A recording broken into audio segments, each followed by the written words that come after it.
They were not really soldiers.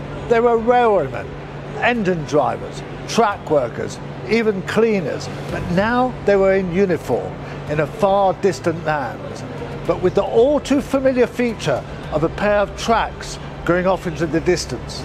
But those lines had been wrecked by bombing and sabotage, and now their task was to bring them back into use.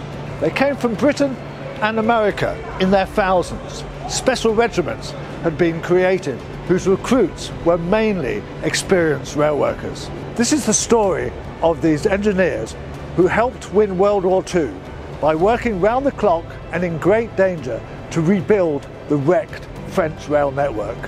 This was essential to keep the trains running and the Allied forces fueled and armed as they swept through northern France and eventually into Hitler's Germany. These men were being sent into the unknown. They had no idea where they were going or what they would do.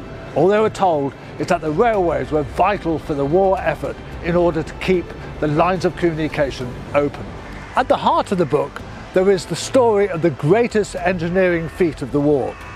General Patton's Third Army had broken out of the Cherbourg Peninsula where the Allies had been penned in.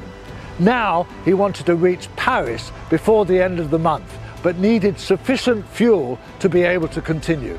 Patton said he needed 30 trains to bring fuel to Le Mans, 200 miles away. No fewer than 10,000 men were deployed to rebuild a railway through the Normandy countryside and enabled Patton to reach Paris ahead of schedule.